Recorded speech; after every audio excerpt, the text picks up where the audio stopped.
articulaciones, como por ejemplo las sincondrosis. Aquí no está la sincondrosis, que es una articulación en la que se desarrollan de alguna manera, aunque sea elemental, estos elementos a los que he indicado. Por ejemplo, en la articulación de la clavícula con la costilla, el esternón con la costilla, esa primera articulación tampoco tiene una gran movilidad, no tiene por qué tenerlo, es una articulación bastante fija. Pero sí las anfiartrosis en las que sí ya existe un desarrollo más o menos interesante, por ejemplo, la de los cuerpos vertebrales, entre sí, y la articulación sacroiliaca son articulaciones anfiartrósicas, tienen cierta movilidad. La sinartrosis, las sincondrosis y las anfiartrosis, como tienen poco o casi ningún movimiento, no vamos a desarrollarlas en la profundidad que sí vamos a desarrollar en las diartrosis, que es la articulación modelo, articulación del hombro, la articulación de la cadera, etcétera, son articulaciones verdaderamente importantes. Los elementos de los que está constituida la articulación cumplen funciones interesantes. Por ejemplo, el cartílago es como una especie de elemento antifricción, determinando en consecuencia que los huesos entre sí puedan deslizarse uno contra otro sin determinar daño definitivo en los huesos propiamente, que es lo que sucede cuando el cartílago desaparece en la patología llamada artrosis. Una degeneración del cartílago determina que desaparezca o llegue a tal extremo su deterioro del cartílago que hueso contra hueso van deslizándose y obviamente el elemento, no habiendo el elemento antifricción que es el cartílago, obviamente las molestias son mucho mayores. Bien, y por supuesto la sinovial, el líquido sinovial que se produce en la membrana sinovial lubrica también la articulación por dentro, etc. Entonces, cada uno tiene funciones especiales, cada uno de los elementos. Pasamos a las funciones patológicas de las articulaciones. Las articulaciones pueden ser afectadas por luxación. ¿Qué es luxación propiamente? Cuando los huesos que están en cercanía uno de otro, constituyendo una articulación, pierden el contacto respectivo o el alineamiento respectivo, a eso se denomina luxación. Entonces, generalmente, cuando una articulación es llevada a un movimiento extremo, inhabitual, fuera del lugar, obviamente van a producirse la ruptura de la cápsula, de los ligamentos, etcétera, y los huesos van a perder, obviamente, el contacto respectivo. Entonces, es una alteración de posición propiamente de los huesos que componen la articulación. Esa es la luxación. Comprenderán ustedes, es fácil darnos cuenta. Aquí está la cabeza del húmero y está perdiendo el contacto con la cavidad glenoidea de la escápula. Ha salido de su posición habitual. Hay diversos grados de luxación. La luxación del hombro a la que me estoy refiriendo es una de las articulaciones que frecuentemente sufre esta patología. La luxación del hombro, la luxación del codo, igualmente la luxación de la cadera es dramática. Y hay grados. Miren, en esta, por ejemplo, debe ser un grado 4 de luxación. La cabeza donde estaba acá, tiene que haber estado en esta región. Miren dónde está. Entonces, uno puede darse cuenta, en el codo igual. ¿Recuerdan ustedes? El holocron tiene que estar enganchado prácticamente en esta región del húmero. Ha perdido contacto y en consecuencia produce una luxación. Es otra de las patologías, es otra de las luxaciones que frecuentemente se presentan. Y aquí, bueno, aquí hay una luxofractura, si ustedes ven. Se ha perdido contacto aquí el astrágalo con la tibia y el peroné. Y por otro lado hay fracturas más, ¿no? Entonces esta es una lesión bastante seria, ¿no? Una luxofractura de tobillo es serio, porque tengo que acomodar, no yo, ni ustedes, será el traumatólogo el que tiene que acomodar el astrágalo acomodar a la tibia, poner seguramente un clavo o una placa, qué sé yo. Igual acá tendré que poner otra placa. O sea, rearmar prácticamente a esta pobre articulación y epicistal de la tibia y el peroné. ¿Cuál es la diferencia con el esguince? Siempre hay la confusión luxación versus esguince. En ambos se ha producido un desgarro capsuloligamentario, pero mientras en la luxación los huesos han perdido la relación de proximidad, en el esguince no. Esa es la diferencia. En ambos la articulación ha sido llevada a un extremo antifisiológico, digámoslo, fuera del lugar, fuera del movimiento fisiológico normal. Ha sido llevado a un extremo. Pero mientras en la luxación se pierde contacto entre los huesos, se pierde ese alineamiento de los huesos, en el esguince no. Los huesos permanecen alineados en su posición, pero existe el desgarro capsuloligamentario igual. Obviamente el esguince es más frecuente. Uno de los esguinces más frecuentes es el esguince de tobillo. Cuando el tobillo es llevado a un movimiento extremo de eversión forzada, entonces los ligamentos obviamente se desgastan, se rompen, se lesionan y se produce obviamente también la cápsula y se produce el esguince. Pero los huesos siguen en su lugar, tal cual. Observen ustedes esta diapositiva que me imagino es más que suficiente para demostrar lo que se produce en el esguince más frecuente de la economía humana, en hombres y en mujeres. La señora estaba bajando las gradas y sufre este trauma.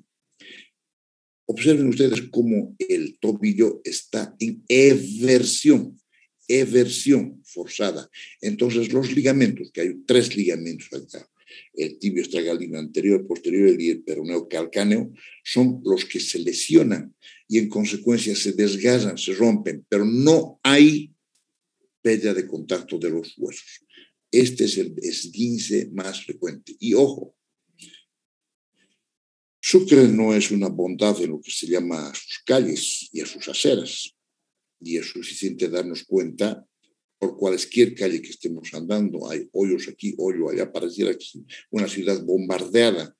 Entonces, en la noche a veces nos estamos recogiendo y ya somos cortos de vista, podemos introducir meter el pie en esa región y en esa zona irregular, se produce la eversión forzada, obviamente, y ya estamos ya con las molestias del caso. Dolor, por supuesto, impotencia funcional y aumento de volumen en la región por la ruptura capsuloligamentaria. Seguro que hay equimosis, todo ok. Entonces, esa es la diferencia entre esguince y luxación. Hay diferencia entre una pierna, entre un tobillo y otro. Hay diferencia, ¿no es cierto? Si trazo una línea por acá, por el borde interno del pie izquierdo, del tobillo izquierdo, y por el borde externo del tobillo externo igual, y hago lo mismo con el otro tobillo. Ante el antecedente que me ha dicho, mire, me he entrado a un hueco, así directamente, me he entrado a un hueco. Entonces, hay diferencia, sobre todo, miren, en el borde externo, en el maleolo peroneo, hay una diferencia bastante importante. Ahora, ya les decía ayer, no tengo la visión radiológica de Superman y en consecuencia no puedo darme cuenta. Y si fuese fractura de maleolo peroneo, por supuesto.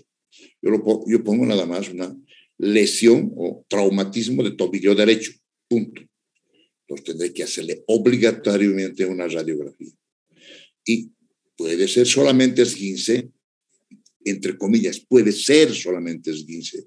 El esguince hay que tratarlo la primera vez y tratarlo bien, jóvenes, tratarlo bien, porque tratado bien un esguince la primera vez con una inmovilización nosotros hacíamos con yeso clásico, hoy se está utilizando un vendaje especial, plástico, muy interesante, pero caro, pero bueno, nosotros todavía hacíamos con yeso. Hay que inmovilizar.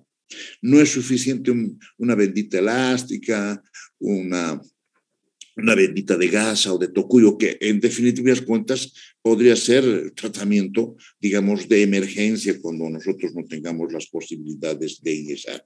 Pero la solución, van a ver en traumatología, es yeso, inmovilizar. Una bota, hay que hacerle una bota hasta el tercio medio de la pierna y una bota hasta aquí, con su taquito, por supuesto, y que no se movilice una buena temporada, o con el taquito y ahí bastón pueda caminar después de una semana por lo menos. Le vamos a dar antiinflamatorios, por supuesto, es natural. Pero hay cosas que les digo de inicio. ¿Qué hacer con un paciente que viene en nuestra emergencia o a nuestra casa con esta lesión? Un fin de semana, no tiene seguro, no puede ir al SUS, además, digamos que se ha hecho en estado etílico, aunque parece que los que le ponen al trago tienen un santo o un ángel que no se hacen nada. Bueno, no tienen traumas, pero no por eso vamos a decir que nunca van a poder tener. Bueno, ¿qué cosa hago yo ante esta situación? ¿Qué cosa haríamos? A ver, quisiera la participación de ustedes jóvenes. A cualquiera le puede suceder esto. Sábado, 10 de la noche. Lo sacan, dice, doctorcito o doctorita, por favor, mire lo que se ha hecho mi marido. ¿Qué puedo hacer? ¿Qué harían jóvenes? Vamos, quiero... Doctor, una inmovilización con vendas de las vendas de gasa para la inmovilización y compresas frías.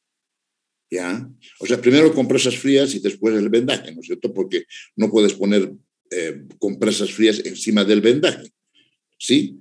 Entonces, primero lo primero. Lo examino, lo movilizo lo menos posible y ya tengo que actuar. Aunque no crean, una medida inicial, jóvenes, o sea, lo lógico tiene que ser, hágase sacar radiografía, que lo vea el trauma. No, a mí me gusta que sean ustedes médicos prácticos, que solucionen el problema, aunque sea inmediatamente, no hacer una barbaridad, ¿no es cierto? No lo van a querer operar a este hombre. Primero, hielo, eso se consigue fácilmente. Aunque sea pedidos ya, pues, ¿no es cierto? Eso funciona muy bien, pedidos ya. Por favor, hielo. Y la gasa es demasiado es extensible, ¿ya? Entonces, se acomoda bien, se acomoda perfecto, pero se estira demasiado. Entonces, hielo, una bolsa de hielo. ¿Qué más pedimos si estamos ya pidiendo pedidos ya? ¿Qué cosa más podría ser? ¿Está doliéndole? Un analgésico, doctor. ¿Qué cosa? Así práctico. A mí me gusta que sea mejor si es analgésico y antiinflamatorio. Es tan dolorido terriblemente porque es terrible este esguince. No es pudiendo dar un paso, por supuesto. Vamos, receta. Diclofenaco, doctor. Ya, diclofenaco, ¿en qué? Ustedes están con él. Ustedes están con el paciente. Tienen que resolver ustedes. Y de aquí en más... Doctor, ¿no sería mejor ketorolaco? 10 miligramos cada 6 horas. Puede ser ketorolaco. Vía oral. Sí, vía oral, doctor. Y quién sabe darle uno para protegerlo gástricamente igual. Ya, bueno, puede ser una buena alternativa, ¿no? Ya ir a una cosa de avanzada. ¿Por qué no le hacemos inyectable? Si les estoy diciendo que hay desgarro capsuloligamentario, los músculos estos también están tensos, ¿no es cierto?, contracturados. ¿Por qué no le doy un antiinflamatorio y que tenga un relajante muscular más? Y le aplico intramuscular, chicos. ¿Qué cosa puedo aplicarle? Aquí. Vélez. Él tiene la experiencia, además. un ketorolaco sería, doctor, inyectable y además un ibuprofeno. Antiinflamatorio y un relajante. Meloxicam Relax, inyectable. 15 miligramos de meloxicam y 5 miligramos, creo que es clodinio, clopidina, no me acuerdo qué se llama el relajante, en uno. Entonces, pedidos ya, por favor, meloxicam Relax, tráigame 2 ampollas, 2 jeringas de 5 centímetros cúbicos. Señora, ¿tiene alcohol y algodoncito? Sí, tengo. Bueno, si no tiene alcohol, no importa, pues un perfume, tendrá un desodorante, bueno, todo el mundo tiene alcohol. Entonces, tráigame, por favor, eso, hielo y una venda. Mejor si me trae una venda, tráigame una venda elástica. ¿De cuánto? Le van a decir de cuánto. El chico de pedidos ya tiene que uno anotar. Hay de 3 centímetros de ancho, hay de 5 centímetros, hay otros para varices, por ejemplo, de 15 centímetros de ancho. Entonces, más o menos el de 5 o 7 centímetros, tráigame, perfecto. Ahora sí, recién, hielo, trae todo el equipo, traiga la nalguita, señor, pinchazo, el Meloxicam Relax. O si quieren, traemos alguna cantidad más por vía oral. Pero no me cambien. Si utilizan ketorolaco, utilicen ketorolaco. Si utilizan meloxicam, utilicen, pero no pueden utilizar las dos cosas al mismo tiempo. Claro, yo quiero calmar el dolor lo más antes posible. El ketorolaco es excelente, por supuesto. Pero el meloxicam no deja de ser excelente. El hielo y el vendaje. Por favor, el vendaje tiene que ser desde acá. Desde acá tengo que saber vendar. No sé si ya les han enseñado a vendar en alguna parte. Tendrán que aprender vendajes. Pero hay que ajustar lo más ajustado posible. Pero que tampoco los dedos estos estén morados, cianóticos, ¿no? A ver, otra curiosidad que me viene a la mente. Díganme, ¿los primeros ortejos de este caballero son normales?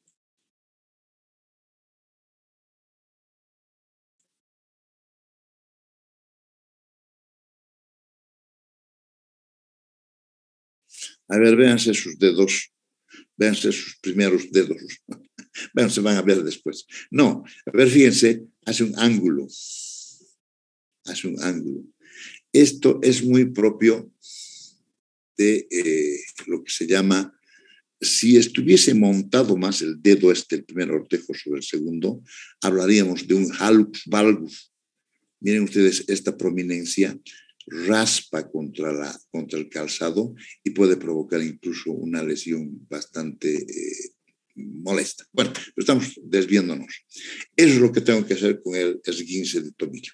Bueno, entonces miren ustedes, aquí los ligamentos se han roto. Este es el peroneo astragalino anterior, el peroneo astragalino anterior y el tibio peroneo calcáneo. Esos son los tres. Ya vamos a revisar eso en su momento. Bueno, esta diapositiva primero indica las partes de la articulación modelo, elementos de sostén, los huesos, elementos de unión y contención, cápsula y ligamentos, elementos de revestimiento, el cartílago. Bien. En el esguince, primero hablaremos de la luxación. Es la misma articulación. Aquí están los elementos de sostén, los huesos, y la articulación ha sido llevada a un extremo antifisiológico y entonces se ha roto este ligamento y este otro igual. Y los huesos, si ustedes observan, han perdido esta relación de proximidad, de estarse viendo uno con otro. ¿Están viendo ustedes? Uno está arriba y el otro está abajo. A esto se llama luxación. ¿Cuál es la diferencia con esguince? Igual se han roto los ligamentos, en este caso este nada más superior, y de repente este más.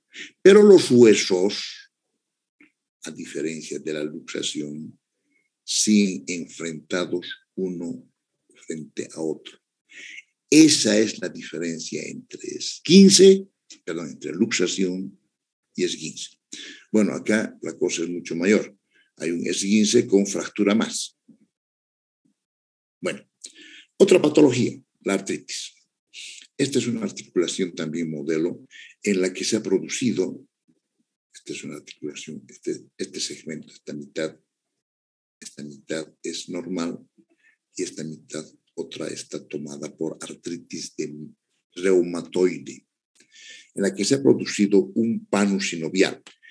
Hay un aforismo que dice, ¿cuál es la parte, cuál es el elemento que se afecta en la artritis? Es la sinovial, la membrana sinovial. Y se dice, no hay artritis sin sinovitis.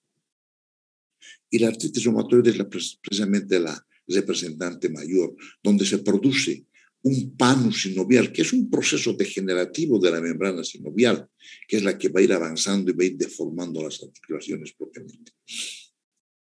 Bien. Resulta que dentro de estas artritis, puede haber artritis séptica, artritis gotosa, etcétera, pero la artritis reumatoide nosotros hemos puesto como la representante mayor, porque evidentemente es una de las enfermedades que afecta con bastante preocupación a la gente. Se calcula que hay una diferencia una proporcionalidad diferente entre mujeres y varones.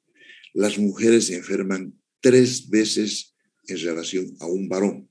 3 mujeres por un varón que enferma artritis reumatoide. Entonces, y ocupa una edad importante de la actividad de la mujer, entre 30 y los 55 años. Entonces, imagínense, en la época más productiva de la mujer se presenta esta molestosa enfermedad y que complicada en su diagnóstico, mucho más complicado en su tratamiento. La ARA, la Asociación Reumatológica Americana, ha indicado que son 7 los criterios que puede presentar la artritis reumatoide. De estos 7 criterios, 5 por lo menos tienen que presentarse 5 de estos criterios para decir que una paciente es portadora de artritis reumatoide. ¿Cuáles son? Rigidez matutina. Les cuento que esto es incomoda a aprender de memoria, pero intentaremos, yo sé que ustedes lo van a hacer. Rigidez matutina. ¿A qué se llama eso? La paciente hacia las 3 o 4 de la mañana siente que sus manos están entumecidas, porque curiosamente se presenta predominantemente en las manos. No es que las otras articulaciones dejen de tomarse, pero predominantemente en las manos. Y curiosamente en las articulaciones metacarpofalángicas y en las interfalángicas proximales. Ahí se presenta predominantemente la artritis reumatoide, en estas articulaciones. Entonces, la paciente siente que sus manos están congeladas en estas articulaciones. Segundo criterio, dolor al movimiento, dolor a la presión, por lo menos en una articulación de estas metacarpofalángicas o interfalángicas proximales. Signos inflamatorios, flogosis, calor, rubor, tumor, dolor, por lo menos en una articulación. Igual, de estas articulaciones. Signos inflamatorios, aquí viene lo curioso, en una articulación simétrica. Si ha sido tomada la primera articulación metacarpofalángica, la primera o la segunda, curiosamente se presenta simétricamente primero se presenta en la mano derecha y se presenta simultáneamente en la mano izquierda. Curiosamente, en forma simétrica ambas articulaciones. Si son primeras metacarpofalángica derecha, también la metacarpofalángica izquierda. Pueden aparecer nódulos subcutáneos como pequeños garbancitos o arvejas pequeñas en las superficies de extensión del codo, en la región dorsal de la muñeca igualmente. Pueden haber alteraciones radiológicas típicas, esto ya son estudios complementarios, ¿no? Entonces lo que se produce es una erosión de los huesos, las superficies óseas, como si el ratón hubiese mordido, ese signo radiológico que dicen los reumatólogos, como si el ratón hubiese picado los huesos. Y un factor reumatoide positivo que es importante, aunque no es decisivo. No crean que el encontrar factor reumatoide positivo dice el paciente tiene artritis reumatoide. No siempre. Pueden haber falsos positivos.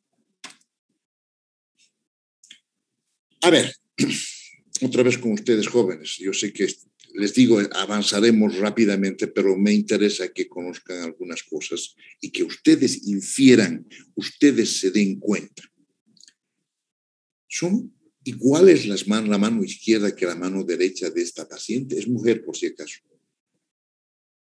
¿Hay alguna diferencia?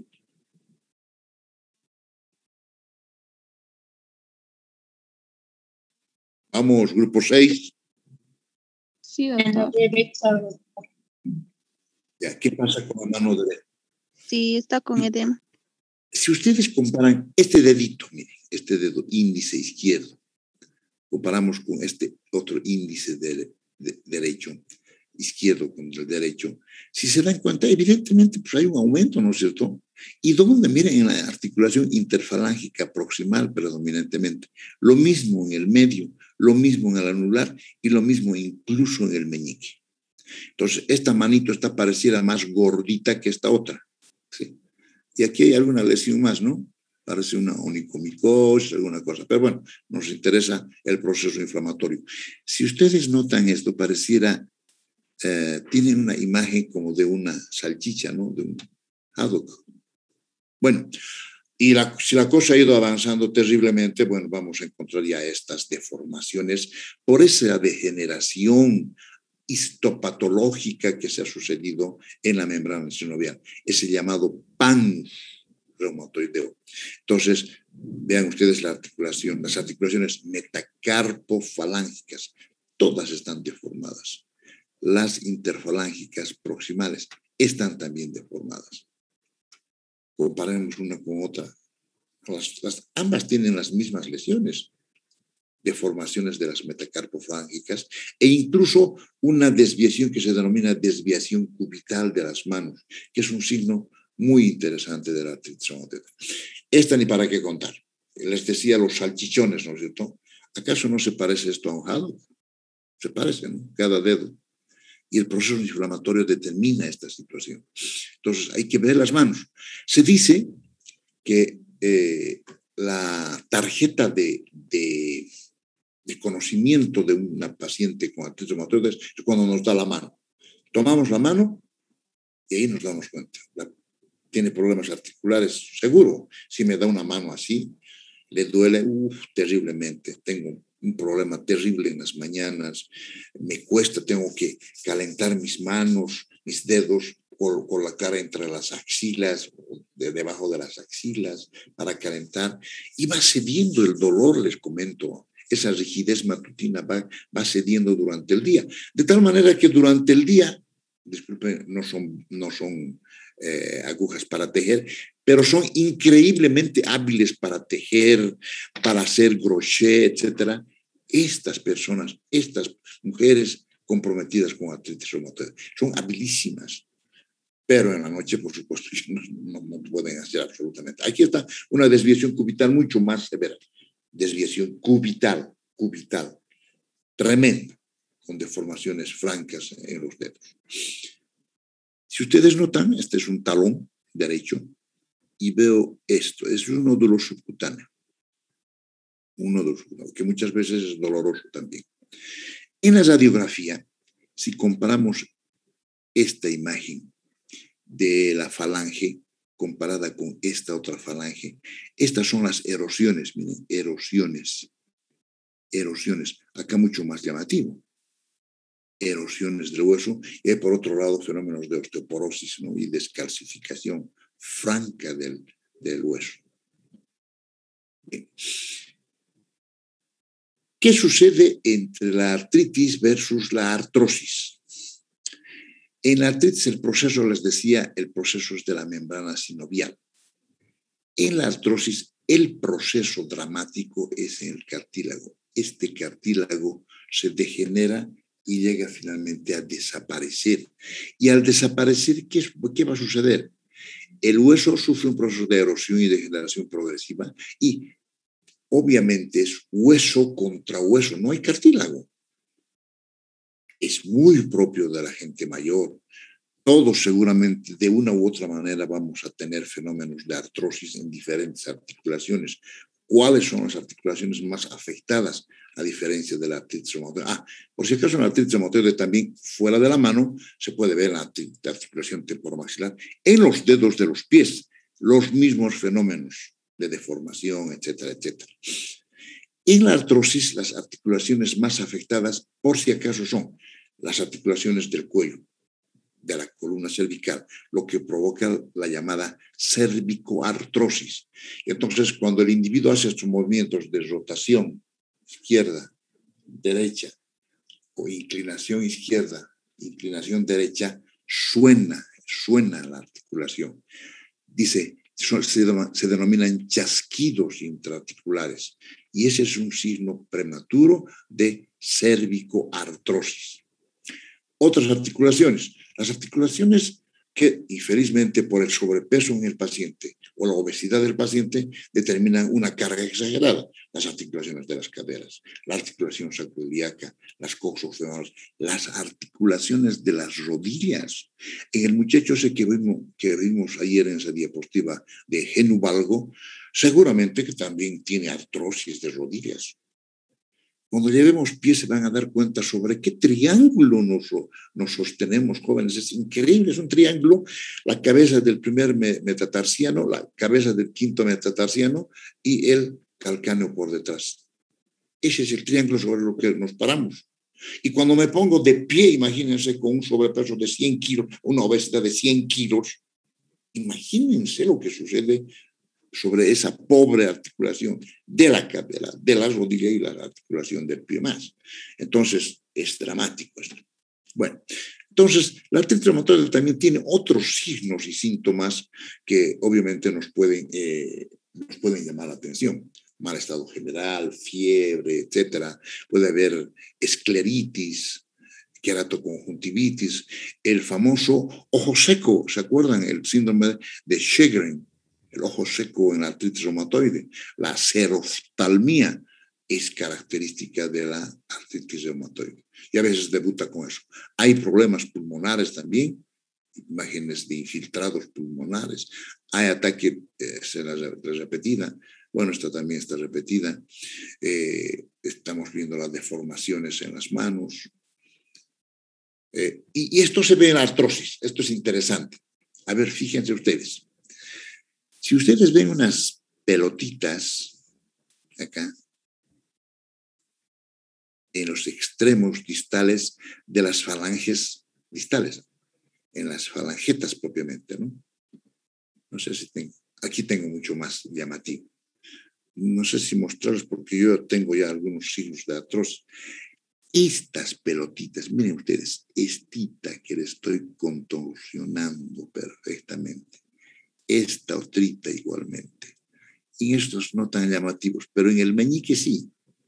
Se llaman nódulos de Heberden. En la artritis reumatoide los nódulos se llaman de Bouchard. En la artritis reumatoide se ven los nódulos de Heberden, que son típicos de una persona de la tercera edad, por así decirles. Típicos. Veo al dedito, ¿le duele? Sí, me duele, se pone rígido mi dedo, etcétera, etcétera. Bien, vamos a acabar con la fiebre reumática. Esta es una enfermedad producida por, igual que la artritis reumatoide, es provocada por autoanticuerpos, una enfermedad inmunológica.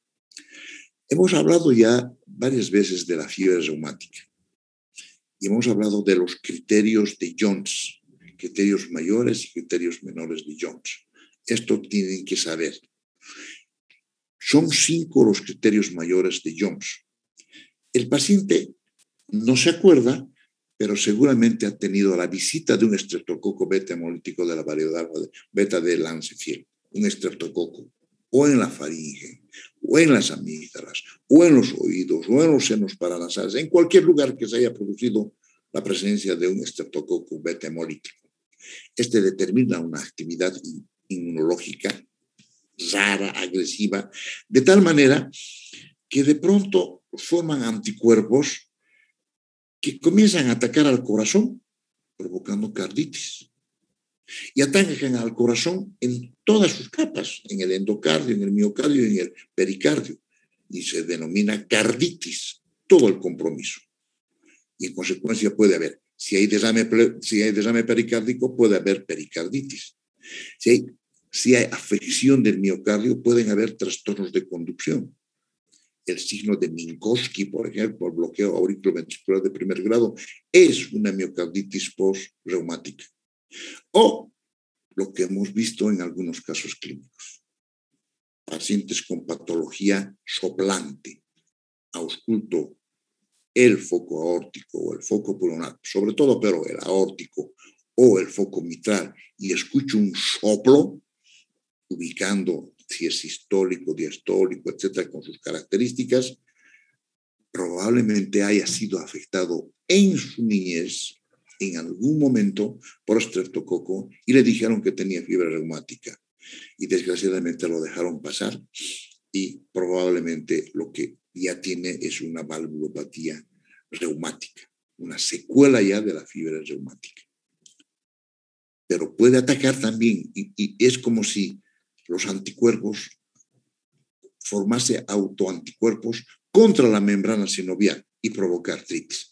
La artritis en la fiebre reumática es interesante. Se llama artritis migratoria o migratriz. ¿Por qué? Sucede que el pacientito que ha enfermado una estreptococia, que ni cuenta se da que ha enfermado, aparece un día de esos con una artritis del codo derecho. Con signos de calor, rubor, tumor y dolor. No puede ni siquiera hacer una flexión o extensión de la articulación del codo. Resulta que si se sucede en un medio donde desgraciadamente no le dan la hora al pobre niño, pasa unos días y se soluciona, se cura esta artritis. Pasa un par de días y aparece la artritis en el codo izquierdo. Y así va migrando. Se cura y migra, se cura y migra a una y otra articulación.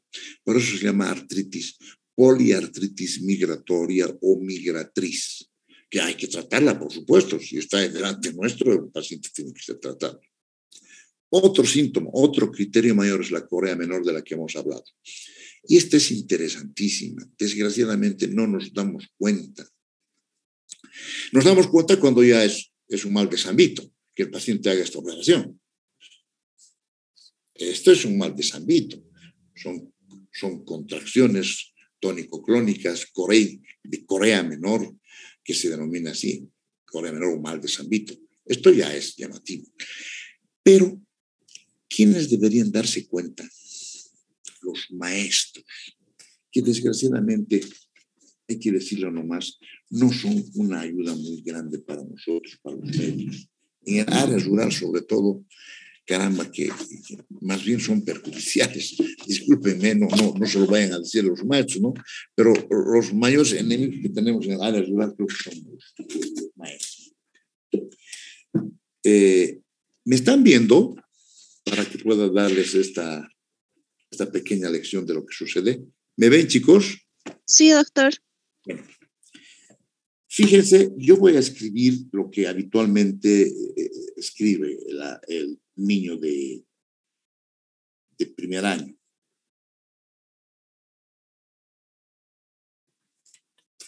¿Ven?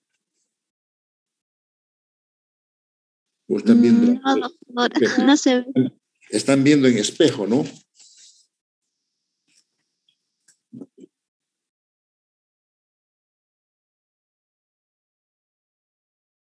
Ya, un segundito. Entonces vamos a cambiar el fondo. Vamos a poner el de desenfoque.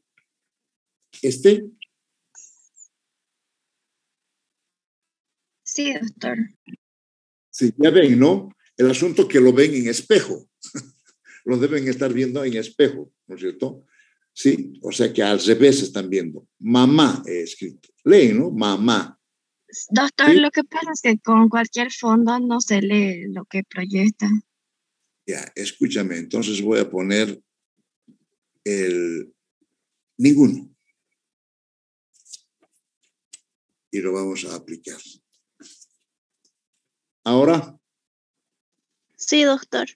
Ya. Bueno, si ustedes están viendo, el término mamá está sobre la línea, ¿no es cierto? Bueno, resulta que pasa un tiempo y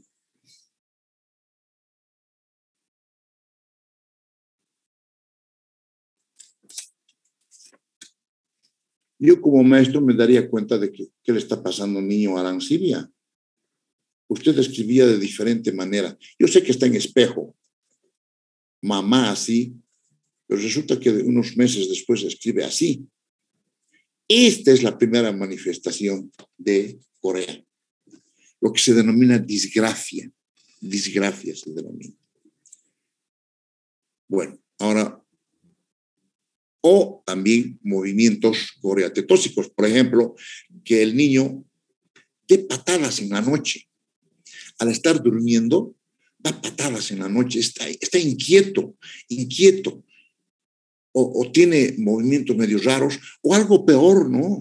Creo que todavía tenemos unos 5 minutos, o algo peor, y esto sucede con las niñas. Las niñas desde pequeñas tienen que colaborar en la casa, no me van a decir que no, y son las que colaboran. Traiga las tazas, prepare la mesa, traiga los platos, sirva la comida, en fin, es natural en todos los lugares. No creo que ustedes estén en otro nivel donde tengan un mozo, un chef que les haga la atención. Entonces, ¿qué sucede? Que la niña que tiene corea y que ha enfermado fiebre reumática o está cursando, hace caer las cosas. La taza hace caer, rompe el plato. Y la madre, ¿qué? ¿Le felicita? Huasca. ¿Qué te pasa? En quechua se llama champi. Haces caer todas las cosas, me vas a acabar con todos los utensilios. Lo que está haciendo la niña está teniendo una corea menor, jóvenes, y no le estamos entendiendo. Entonces esa niña merece el tratamiento lo más adecuado y rápido posible. Bueno, pero les he dado más o menos unas pautas que a ver si en otro momento podemos mejorarlo, aunque creo que ya no va a haber mucho tiempo. Eritema marginado, de pronto aparece en el cuerpo. ¿Aló? Allá, aquí está. Sí, Vázquez, ¿qué quieres decirme? Eritema marginado. Resulta que la niña o el niño aparece con unas manchas eritematosas en el cuerpo, serpiginosas, se dicen bordes completamente irregulares. Y dice, es alergia. No es alergia, es un eritema marginado. Y finalmente pueden aparecer también nódulos subcutáneos. Bueno, entonces afecta articulaciones de forma simétrica en ambos lados, por eso se llama poliartritis migratoria migratriz. Aquí está un eritema marginado, miren, irregular. Y podría pensar, es una alergia, dermatitis alérgica, y la trato como tal. Aquí están nódulos subcutáneos como perdigones, nódulo subcutáneo más grande. Bueno, esos son los criterios mayores. 2 criterios mayores de los que he dicho, suficiente para hacer diagnóstico de fiebre reumática. Pero no siempre andan juntos. Puede haber un criterio mayor y 2 criterios menores. Y en ese caso, ¿cuáles son los criterios menores? Fiebre, por algo se llama fiebre reumática. Fiebre, artralgias, no artritis, dolores articulares, asto elevado. Esto ya me está haciendo pensar de que es el estreptococo el que está activándose. Asto elevado. Y eso tengo que saber los valores normales. Hasta 250 en el mayor, en los adultos, y 333 en el niño. Si pasa de estos niveles de asto, estamos en presencia seguramente de una estreptococia, no de fiebre reumática, de una estreptococia. BSG acelerado, dolor abdominal, epistaxis, y el paciente puede presentar estos criterios menores. Pero puede presentar una carditis con soplo y 2 de estos menores, fiebre reumática. Me faltaba esto, artritis gotosa. Bueno, esto se debe a una elevación del ácido úrico, conocen ustedes, que es un margen entre 6 para las mujeres y 7 miligramos para los varones. Les he mostrado mi perfil de ácido úrico, estoy en 11 miligramos. Estoy bajando con Urix, por si acaso. La característica importante es la podagra. Podagra, esto se llama podagra. Es un depósito del ácido úrico, uratos de sal propiamente, que como uratos que son, no son pues lúcidos, no son como pepitas, bien, son astillas, imagínense, de vidrio. Y en consecuencia eso provoca fenómenos inflamatorios terribles. La artritis gotosa es terrible, se los digo por experiencia. No puedes sostener, ni siquiera la sabanilla puedes tenerla. Pareciera que esta lesión, que estuviese pus dentro, es un dolor pulsátil, está latiendo, te da fiebre, en fin, es incomodísimo. Otra podagra. Bueno, también puede presentarse en la mano, ¿no? Y pueden haber incluso signos de podagra, o mejor dicho, signos de depósito de ácido úrico en las orejas, aquí en los codos. Terribles podagras, terribles. Igual acá, depósitos de ácido úrico en la planta del pie, en la articulación del tobillo. Y estos depósitos que les decía en la oreja. Puede presentarse, y son depósitos de ácido úrico. Uno le hace un cortecito y sale como una especie de líquido brillante, no brillante, ceroso, no es ni blanco, ni más o menos cristalino, podríamos decir. Y esta es la mejor manifestación o la mejor traducción gráfica que se ha dado de la artritis gotosa. Pareciera un diablito mordiéndote el dedo, un diablito. Y este diablito es terriblemente agresivo, molestoso, incómodo. Es un verdadero diablito, realmente. Bien, entonces con esto hemos dejado la clase, hemos, mejor dicho, concluido la clase. Voy a pasar listas rápidamente. En realidad me faltan muy pocos. Mañana espero que hagamos columna vertebral. Aguilar está. Buen día, doctor, presente. Ya. Arenas también está, Barja también, Barrientos está, Berríos está, Bocanegra, como de costumbre falta, Calvimonte está. ¿Dónde está mi lista? Yo ya pasé lista. Ya pasé lista en esta otra lista.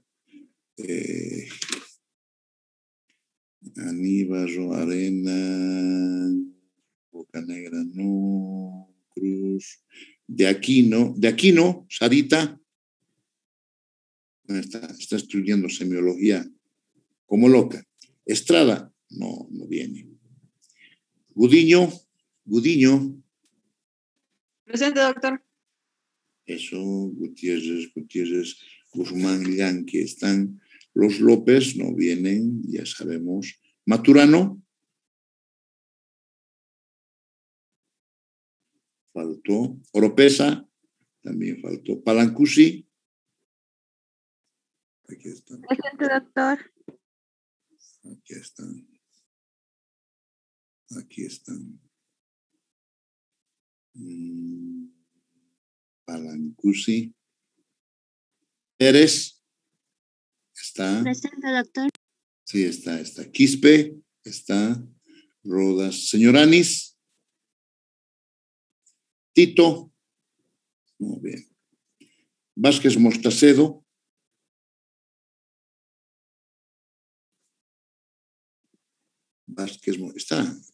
Está Vázquez Mostacedo.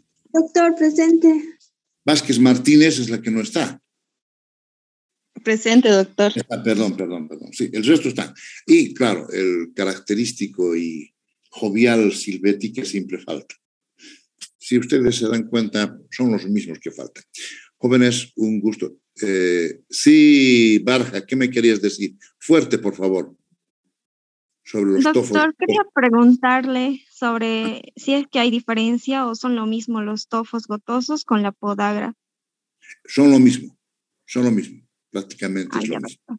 Gracias. Son sinónimos, no hay de qué. Otro que me está, una pregunta, ¿los tofos gotosos son lo mismo que la podagra?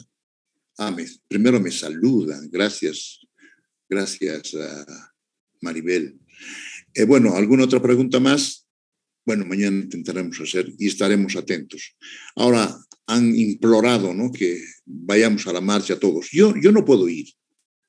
Gracias a Dios, la federación ha indicado que tenemos cierta exención los que mayores de 70 años, por un lado, y por otro lado, los que tenemos enfermedad de base.